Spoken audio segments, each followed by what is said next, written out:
Okay, welcome to the light and dark reactions notes. This should look very familiar. It's all in your lab notebooks. It's an overview of the light reactions and our dark reactions.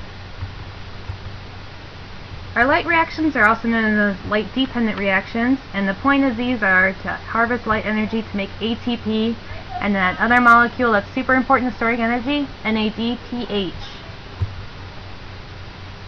So our light reactions, we're capturing all of our energy, and we're using this light energy to excite electrons in a photosystem II, causing water molecules to split in half.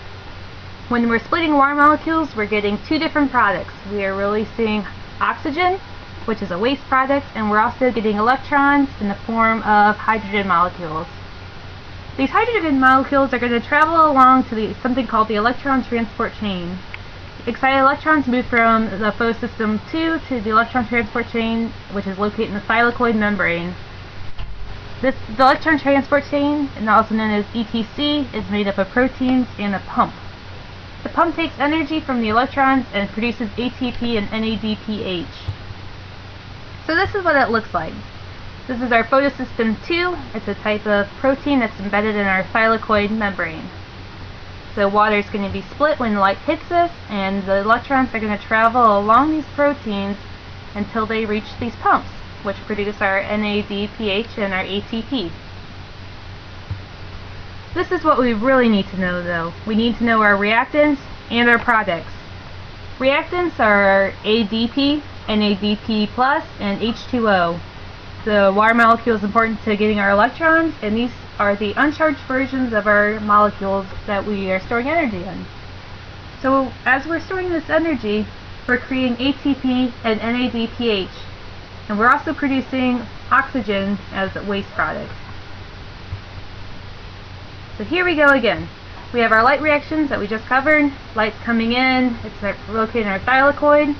We're taking in water and we're splitting it. We're releasing the oxygen into the atmosphere, and we are charging up these NADP and ADP molecules so we can have usable forms of ATP and NADPH. The second part, or phase 2 of photosynthesis, are known as the light-independent reactions or the dark reactions. And we're using up all that ATP and NADPH that we just produced in our light reactions to make glucose. Glucose is a sugar that the plants need to survive. It's their food product. And this is what it looks like. We use the yellow beads in class to represent our Calvin cycle. So the Calvin cycle uses the energy produced from our light reactions to store it as glucose, and this occurs into the stroma. Phase 1 was in the thylakoid membrane. All that moves out into our stroma now.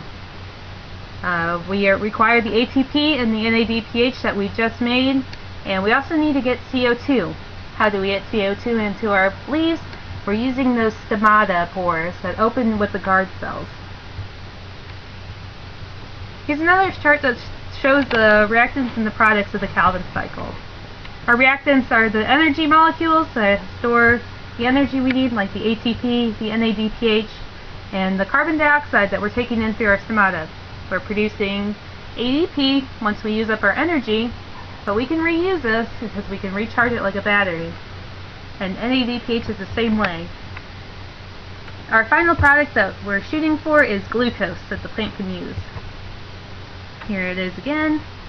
Again, I won't ask you step by step. You just need to know our reactants and our products.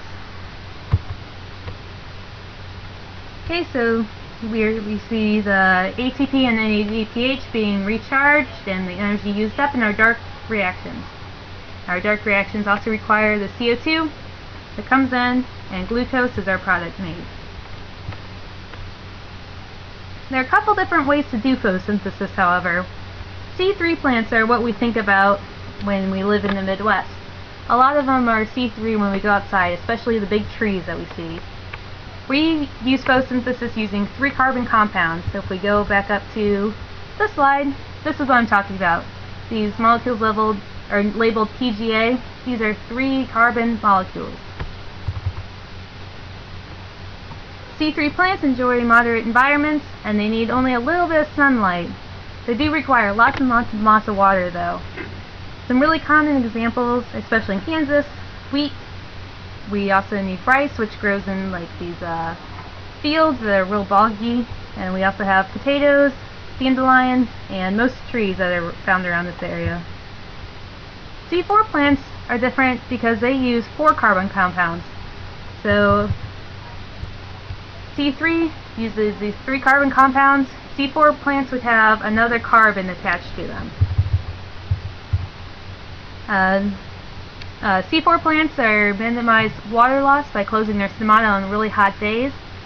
Remember, I brought in the one plant that looks like almost a tropical tree that grows mostly in like desert areas like Arizona and the southwest United States. It can survive these environments by having real thin leaves that minimize the amount of sunlight it's taking in, and they're going to save on the water loss this way by closing their stomata. So we know that they can survive arid environments where there's not a lot of water, and hot environments. Corn is a really good example. It grows a lot during the summer, especially in this region, and sugarcane, and sorghum are both really big crops down in the south, where it's going to be really hot down there for a lot of parts of the year, so we need plants that can survive these environments. Also prairie grasses.